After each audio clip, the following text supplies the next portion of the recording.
السلام عليكم ورحمة الله وبركاته.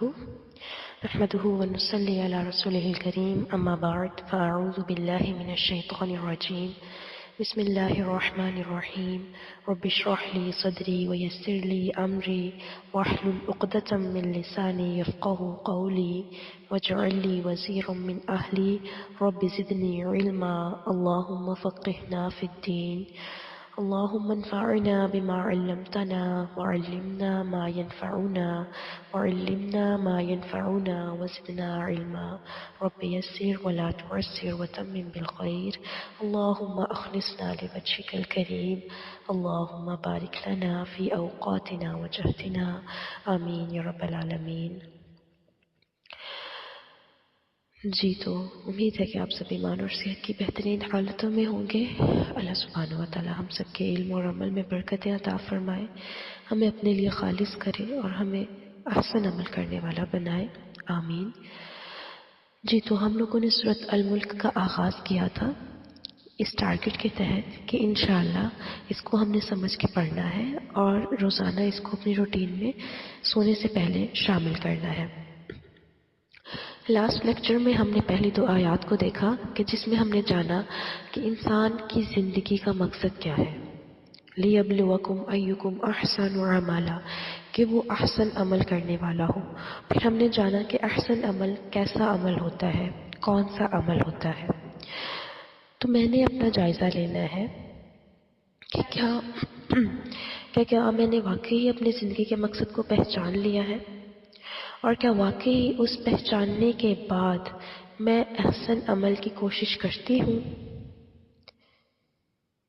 آپ نے بھی اپنے طور پہ اپنا جائزہ لینا ہے اور میں نے بھی، کیونکہ اگر ہم اپنی زندگی کے مقصد میں پورے نہ اترے، اگر ہم اپنی زندگی کا مقصد پورا کرنے میں فیل ہو گئے، تو آپ سوچیں ہم اللہ سبحانہ و تعالیٰ کے سامنے جا کے کیا جواب دیں گے. پھر یہ بھی کہ احسن عمل کرنے والے شخص کی کچھ خصوصیات ہوتی ہیں. وہ اللہ سبحانہ و تعالیٰ کی حرام کردہ چیزوں میں سب سے زیادہ اجتناب کرنے والا ہوتا ہے. حرام کردہ چیزوں سے سب سے زیادہ اجتناب کرنے والا ہوتا ہے. پھر وہ اللہ سبحانہ و تعالیٰ کی اطاعت کے لیے ہر دم تیار رہتا ہے. وہ اللہ تعالیٰ کی حدود کی حفاظت کرنے والا ہوتا ہے. پھر احسن عمل کرنے والا شخص ہر عمل خالص اللہ سبحانہ و تعالیٰ کے لیے کرتا ہے، اس کی نیت میں اخلاص شامل ہوتا ہے. اور طریقہ کار وہ آپ صلی اللہ علیہ وسلم کو فالو کرتا ہے، یعنی وہ اپنے ہر عمل میں سنت کا خیال رکھتا ہے. تو یہاں پر میں نے اور آپ نے اپنا جائزہ لینا ہے. آج انشاءاللہ ہم اس کو مزید آگے بڑھائیں گے آیت نمبر 3 سے. اعوذ باللہ من الشیطان الرجیم. الذي خلق 7 سماوات طباقا ما ترى في خلق الرحمن من تفاوت فارجع البصر هل ترى من فطور ثم ارجع البصر كرتين ينقلب إليك البصر خاسئا وهو حسير. الذي، وہ جس نے خلق پیدا کیے 7 سماوات آسمان طباقا اوپر تلے. کون ہے وہ رب جس کے ہاتھ میں ساری بادشاہت ہے، جو القدیر ہے، جو العزیز ہے، جو الغفور ہے. وہ جس نے 7 آسمان پیدا کیے کس طرح سے؟ طباقا اوپر تلے. اس کی تخلیق میں عظمت اور قدرت کا اظہار اگر آپ نے دیکھنا ہو تو آپ آسمان کو دیکھیں. اس نے 7 آسمان بنائے اور پھر ان کو طباق میں پیدا کیا. طبقاً کہتے ہیں ایک کے اوپر ایک، یعنی جیسے ہم پلیٹس کو ترتیب دیتے ہیں نا، ایک کے اوپر ایک پلیٹ، ایک کے اوپر ایک پلیٹ بڑی ترتیب کے ساتھ ہم اس کو رکھتے ہیں. تو ویسے اللہ سبحانہ و تعالیٰ نے 7 آسمانوں کو ترتیب کے ساتھ بنایا. آپ دیکھیں گے اللہ تعالیٰ کی ہر کام میں اللہ کی ہر تخلیق میں آپ کو ایک خاص ترتیب نظر آئے گی، آپ کو ایک خاص پلاننگ کے تحت کیا ہوا وہ کام نظر آئے گا. تو یہاں پر ہم نے اپنا جائزہ لینا ہے کہ میرے کاموں میں کتنی ترتیب ہوتی ہے، میرے الماری میں کپڑے کتنی ترتیب سے ہیں، میرے سارے دن کی روٹین میں کتنی ترتیب ہے، میرے کسی بھی کام میں، ایون آپ برتن دھو رہے ہیں، آپ صفائی کر رہے ہیں، آپ کپڑے دھو رہے ہیں، ان ساری چیزوں میں ترتیب، کیونکہ اللہ سبحانہ و تعالیٰ نے ہمیں ترتیب کا سبق کائنات کے ذریعے دیا. تو اللہ فرماتے ہیں کہ 7 آسمان، اور 7 آسمان، ہم جو آسمان دیکھ رہے ہیں وہ پہلا آسمان ہے، اور یہ آسمان دنیا کہلاتا ہے. آپ صلی اللہ علیہ وسلم کو جب معراج کروائی گئی تھی تو آپ کو 7 آسمان دکھائے گئے تھے، اور آپ نے ہر آسمان پر کسی نبی سے ملاقات کی تھی. باقاعدہ روایات میں ان انبیاء کے نام بھی آتے ہیں کہ انہوں نے پہلے آسمان پر آدم علیہ السلام کو دیکھا، دوسرے آسمان پر اور نبی، تیسرے پر اور اسی طرح 7ویں آسمان پر انہوں نے ابراہیم علیہ السلام کو پایا. تو اس سے کیا بات پتہ چلتی ہے کہ یہ جو ہمیں نظر آ رہا ہے یہ صرف ایک آسمان نہیں ہے، بلکہ اس کے اوپر مزید 6 اور ہیں، اور اس کے بعد پھر اللہ سبحانہ و تعالیٰ کا عرش. تو ایک کے اوپر ایک آسمان. اور اللہ فرما رہے ہیں ما تری فی خلق الرحمن من تفاوت، تم اللہ کی تخلیق میں، تم رحمان کی تخلیق میں کوئی خلل نہیں پاؤ گے. ما نہیں، ترا تم دیکھو گے، فی خلقی تخلیق میں، الرحمانی رحمان کی، من تفاوت کوئی خلل. تفاوت کہتے ہیں عدم تناسب کو، بے ربط، بے جوڑ ہونا، ایک چیز کا دوسری چیز سے مختلف ہونا، بغیر ترتیب کے ہونا. تو آپ کسی بھی تخلیق میں جو کہ رحمان کی ہے، آپ اس میں کوئی بھی خلل نہیں دیکھیں گے. تو اللہ سبحانہ و تعالیٰ ہمیں غور و فکر پر یہاں ایک طرح سے متوجہ کر رہے ہیں کہ اگر آپ اللہ کی تخلیق کو اٹھا کر دیکھیں، آپ دیکھ لیں کوئی پھول، آپ کوئی پتا لے لیں، آپ کوئی بھی پھل اٹھا لیں، آپ کوئی بھی سبزی اٹھا لیں، آپ کسی بھی چیز کو دیکھ لیں، نہیں تو آپ آگ کو دیکھیں، آپ ہوا کو دیکھیں، آپ پانی کو دیکھیں، آپ پرندوں کو دیکھیں، آپ جانوروں کو دیکھیں، آپ زمین سے چھوٹا سا کوئی کیڑا ہی اٹھا کر دیکھ لیں، ایون اپنا آپ دیکھ لیں شیشے میں، آپ ایک ماں کے پیٹ سے پیدا ہونے والے بچے کو دیکھ لیں. اللہ سبحانہ و تعالیٰ نے ہر چیز کو ایک خوبصورت تناسب کے ساتھ پیدا کیا. آپ نہیں دیکھیں گے کہ بغیر ترتیب کے انسان کے ہاتھ ہیں. آپ اپنی آنکھوں کو دیکھ لیں، آپ کو کبھی بھی یہ چیز نہیں فیل ہوگی کہ ایک آنکھ بہت بڑی اور ایک آنکھ بہت چھوٹی ہے، آپ کا ایک کان بہت بڑا ہے اور ایک کان بہت چھوٹا ہے، ایک دانت زیادہ لمبا ہو گیا اور ایک دانت بہت چھوٹا ہو گیا. اللہ سبحانہ و تعالیٰ نے ہر چیز کو ایک تناسب اور خوبصورت ایک مقدار کے ساتھ، ایک اندازے کے ساتھ پیدا کیا ہے. تو اللہ کی تخلیق میں کوئی بھی جو چیز ہے اس میں کوئی نقص اور کوئی عدم تناسب، کوئی بے ربطگی نہیں ہے. اللہ سبحانہ و تعالیٰ آگے کہتے ہیں فرجعی البصر، فرجعی پھر لوٹاؤ، البصر نگاہ کو، حل کیا، ترا تم دیکھتے ہو، من فطور کوئی شگاف، نظر گھماؤ. اللہ کہہ رہے ہیں اپنی نظروں کو ذرا تخلیق پر تو جما کر دیکھو. افسوس کہ آج ہم انسانوں کے پاس ٹائم نہیں ہے.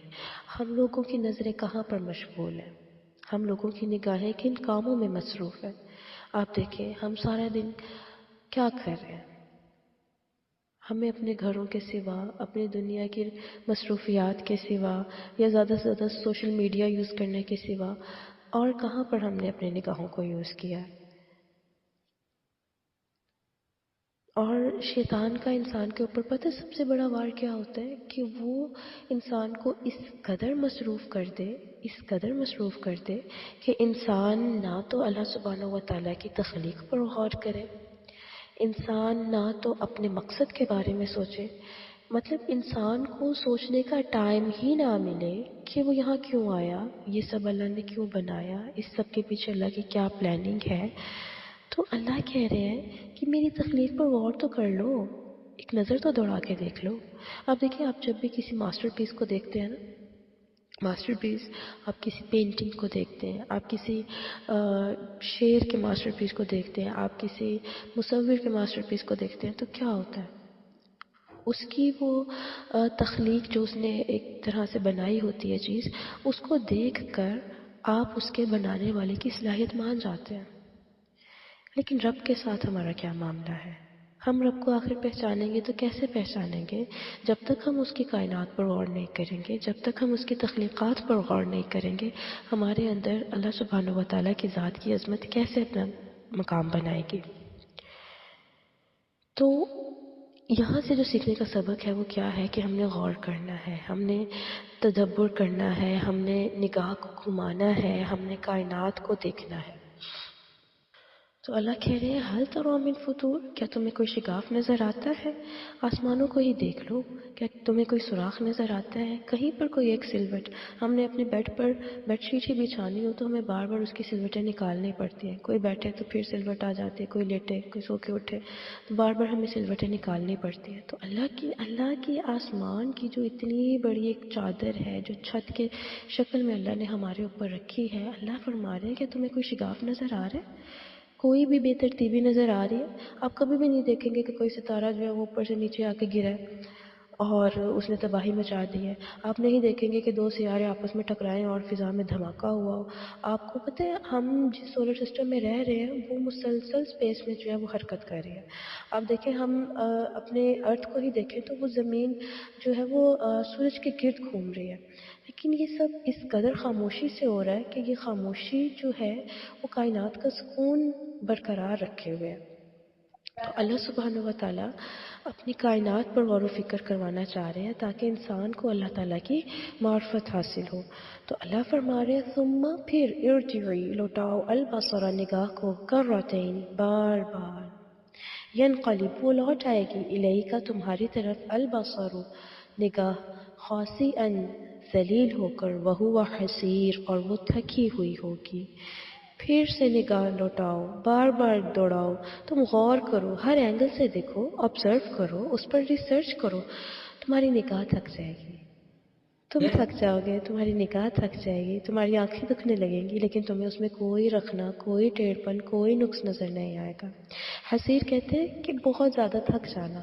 دیکھیں آپ جب کسی ایک چیز پر بار بار غور کرتے ہیں یا اس کو مسلسل دیکھتے رہتے ہیں تو کیا ہوتا ہے، نگاہیں تھک جاتی ہیں، آنکھوں میں درد ہونے لگ جاتا ہے، آپ مزید ایک ٹائم پیریڈ سے زیادہ اس کو نہیں دیکھ پاتے۔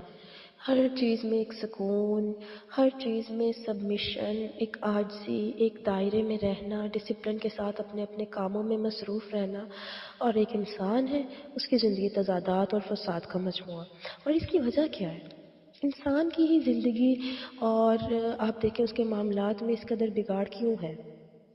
اس کا اختیار، اللہ سبحانہ و تعالیٰ نے جو انسان کو اختیار دیا ہے، آزادی دی ہے نیک اور برے اعمال کی، تو یہاں پر انسان جو ہے آ کر جب وہ تربیت سے اور اپنی اصلاح سے محروم ہوتا ہے، لا علمی اور جہالت کی زندگی گزارتا ہے، تو پھر کیا ہوتا ہے کہ وہ فساد اور ظلم و زیادتی میں پیچھے نہیں رہتا، جبکہ آپ کائنات کو دیکھیں گے کہ وہ اطاعت میں لگی ہوئی ہے، وہ سبمیشن میں لگی ہوئی ہے، کیونکہ ان کو آزادی نہیں دی گئی، ان کو جو کام سونپا گیا وہ خاموشی کے ساتھ اور سبمیشن کے ساتھ وہ کام کرنے میں مصروف ہے۔ آپ دیکھیں سورج کو دیکھ لیں، آپ کبھی بھی نہیں دیکھیں گے کہ سورج جو ہے وہ اچانک سے رات کو نکل آئے یا پھر ٹائم سے پہلے ہی غروب ہو جائے۔ آپ سمندر کو دیکھ لیں، سمندر کی لہریں کبھی بھی ایک خاص لیول سے آگے نہیں آتی۔ آپ رات اور دن کے آنے جانے کو دیکھ لیں، کبھی ایسا نہیں ہوا کہ رات ابھی ختم ہوئی تھی تو دوبارہ رات شروع ہو گئی، جیسے قرآن پاک میں آتا ہے نا کہ رات اور دن ایک دوسرے سے آگے نہیں بڑھ سکتے، کبھی ایسا نہیں ہوا کہ دن کے بعد پھر سے دن آ جائے۔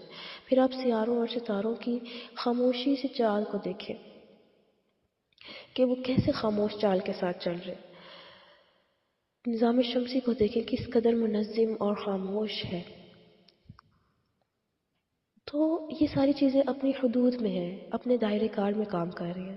ہم انسان اپنے دائرے میں کام کر رہے ہیں یا نہیں؟ آپ دیکھیں ہم لوگ جو ہے نا کیا کرتے ہیں، ہم اپنے دائرے کو چھوڑ کر دوسرے کی دائرے میں ٹانگ اڑانے کی کوشش کر رہے ہیں، ہم اپنے سے زیادہ دوسروں کی فکر لیے ہوئے جی رہے ہیں، فلانا کیا کر رہا ہے، فلانا یہ کیوں کر رہا ہے، فلانے کو ایسا کرنا چاہیے تھا، فلانے کو ایسا نہیں کرنا چاہیے تھا، فلانے نے یہ کیوں نہیں کیا، فلانے نے یہ ایسے کیوں کیا ہے۔ ہماری زندگی، ہمارے معاملات، ہماری گفتگو، اس کا بیشتر حصہ لوگوں کی زندگی پر یا ان کے بارے میں بات کرتے ہوئے ہی گزر جاتا ہے۔ ہم انسان اپنے سے زیادہ دوسروں کی زندگی میں مداخلت کرتے ہیں، ہمیں اپنے سے زیادہ دوسروں کی غلطیوں پر نظر ہوتی ہے، ہم اپنی ذمہ داریوں کو نہیں دیکھتے کہ ہم نے کیسے سر انجام دی، ہمیں دوسروں کی ذمہ داریوں کی فکر ہوتی ہے کہ فلانا اپنے حقوق ادا نہیں کر رہا، فلانی اپنی ذمہ داری پوری نہیں کر رہی۔ تو یہ ساری چیزیں کہ جب ہم اپنے دائرہ کار سے باہر نکلتے ہیں تو پھر کیا ہوتا ہے، فساد ہوتا ہے، پھر ظلم و زیادتی ہوتی ہے، پھر بغاوتیں جنم لیتی ہیں، پھر محبتوں کا قتل ہوتا ہے، پھر نفرتیں پیدا ہوتی ہیں۔ تو ہمیں اسلام سے یا اللہ تعالیٰ کی جو تخلیقات ہیں ان سے کیا سیکھنے کی ضرورت ہے؟ آپ صلی اللہ علیہ وسلم نے کیا فرمایا تھا؟ من حسن الاسلام المرئی ترکہ ما لا یعنیہ، کہ انسان کے اسلام کا حسن اس چیز میں ہے کہ وہ ہر اس چیز کو چھوڑ دے جس کا اس سے کوئی تعلق نہیں۔ آپ کیا کر لیں گے یہ جان کر کے فلانا یہ کر رہا ہے اور فلانا وہ کر رہا ہے، فلانے نے یہ کہا اور فلانے نے وہ کہا؟ تو اگر ہم چاہتے ہیں کہ ہم اللہ کی نظر میں افضل مومن ہوں اور احسن اسلام کو فالو کرنے والے ہوں، تو ہمیں سب سے پہلے ان ساری لغویات کو چھوڑنا ہوگا، دوسروں کی زندگی کے بارے میں تجسس کرنا اور دوسروں کے بارے میں ہی باتیں کرتے رہنا۔ اور تو جب انسان جو ہے ان چیزوں سے باہر نکل آئے گا، اپنی حدود میں اور اپنے دائرے میں جینا شروع کرے گا، تو آپ دیکھیں گے کہ اس کی زندگی میں سکون آ جائے گا۔ کائنات کا سکون اور کائنات کا آپس میں ایک دوسرے کے ساتھ گتھم گتھا نہ ہونا، ایک دوسرے کے معاملے میں ٹانگ نہ اڑانا، یہ کس وجہ سے ہے؟ اپنے اپنے دائرے میں رہنے، اپنے اپنے حدود میں کام کرنے کی وجہ سے۔ ہر چیز کو آپ دیکھ لیں کیسے سکون کے ساتھ اطاعت میں مشغول ہے۔ اگر انسان اپنی زندگی میں سکون چاہتا ہے، انسان اپنے رشتوں میں سکون چاہتا ہے، انسان اپنے دل میں سکون چاہتا ہے، تو اس کو یہ چیز سمجھنی ہوگی کہ مجھے ہر فضول چیز سے، ہر لایعنی چیز سے، ہر اس چیز سے جس کا میری زندگی سے کوئی تعلق نہیں، میرا جاننا نہ جاننا اس کے بارے میں اتنا اہم نہیں، تو جب تک وہ ان ساری چیزوں سے دور نہیں ہو جاتا تب تک وہ کیا ہے، پرسکون نہیں ہو سکتا۔ ایک سمپل سی مثال ہے، آپ کے گھر میں جتنا ایکسٹرا سامان ہوگا آپ کے لیے سنبھالنا اتنا ہی مشکل ہوگا، آپ کے لیے صفائی، آپ کے لیے اس کو ترتیب دینا، اس کو مینیج کرنا، آرگنائز کرنا، یہ ساری چیزیں آپ کے لیے اتنی زیادہ مشکل ہو جائیں گی۔ اسی طرح آپ کی روٹین ہے، آپ کے کام بڑھ جائیں گے۔ تو جتنا آپ اپنے گھر سے غیر ضروری چیزوں کو نکالتے جاتے ہیں اتنا آپ سکون میں آ جاتے ہیں، آپ کی ذمہ داری میں کمی ہوتی ہے اور آپ کی ایک جو فرسٹریشن ہے وہ کم ہونے لگتی ہے۔ تو سیم حالات جو ہیں یہ ہماری زندگی اور معاملات کے ہیں۔ اپنی زندگی میں دیکھیں کیا چیزیں ایسی ہیں جو ایکسٹرا ہیں، کیا چیزیں ہیں جو فضول ہیں، جن کا نہ دنیا میں فائدہ، جن کا نہ آخرت میں فائدہ۔ پھر میری گفتگو میں ایسی کون سی چیزیں ہیں جن کو کرنے کی ضرورت نہیں ہے، جو میں نہ بھی بولوں گی تو گزارا ہو جائے گا؟ کون سی باتیں ہیں جو میں دوسروں کے متعلق ایسے کرتی ہوں کہ میں اپنے دائرے سے نکل جاتی ہوں؟ اور یہیں سے پھر بے چینیوں کا آغاز ہوتا ہے۔ وہ بے چینیاں پھر خواہ دل کی ہوں، وہ بے چینیاں خواہ پھر تعلقات کی ہوں، آپس میں ایک دوسرے سے ایک جو بغض کی اور ایک جو حسد کی اور ایک دوسرے سے دور بھاگنے کی جو ایک کیفیت ہے، وہ انہی ساری چیزوں سے جنم لیتی ہے۔ تو اللہ سبحانہ و تعالیٰ کیا سکھا رہے ہیں ہمیں کہ تم نے احسن عمل کرنا ہے، اور احسن عمل کرنے کے بعد فوراً سے یہ آسمان کا اور تخلیقات کا ذکر آیا، کس لیے کہ کائنات سے سیکھو، کائنات سے سیکھو۔ اب دیکھیں اگر پہاڑ چلنے لگے تو بتائیں ہم کیا کریں گے؟ اگر سمندر کی لہریں ایک جگہ نہ ٹھہرے تو وہ پوری دنیا میں پھیل کر اس کو تباہ کر دیں گی۔ اگر بارش آئے اور پھر وہ نہ رکے، سورج نکلے اور پھر وہ غروب ہی نہ ہو، ہم کیا کر سکیں گے؟ تو کائنات سے سیکھنا ہے کہ کائنات کس قدر سکون کے ساتھ چل رہی ہے، ظلم و فساد سے دور، ڈسپلن۔ تو ہمیں بھی اپنے آپ کو ڈسپلن کرنے کی ضرورت ہے، اپنی زبان کو ڈسپلن میں لانا، اپنی عادات کو ڈسپلن میں لانا، اپنے معاملات کو، اپنی حدود کو، اپنی ہر چیز کو ایک ڈسپلن میں لے کر آنا۔ آپ دیکھیں ہمارا جو اسلام ہمیں طریقے بتاتا ہے، عبادات کے اوقات بتاتا ہے، وہ بھی ہمیں ڈسپلن کرنے کے لیے۔ آپ دیکھیں 5 وقت کی نماز، یہ کیا ہے؟ یہ انسان کے پورے دن کو ڈسپلن کیے ہوئے ہے کہ صبح اٹھنا ہے تو سب سے پہلے نماز سے ہی آغاز کرنا ہے۔ آپ دیکھیں جب انسان صبح اٹھتے ہی نماز کے علاوہ کوئی اور کام کرتا ہے تو سارا دن اس کا وہ اسی چیز میں گزرتا ہے۔ وہ جیسے حدیث میں آتا ہے نا کہ جب انسان سو کر اٹھتا ہے تو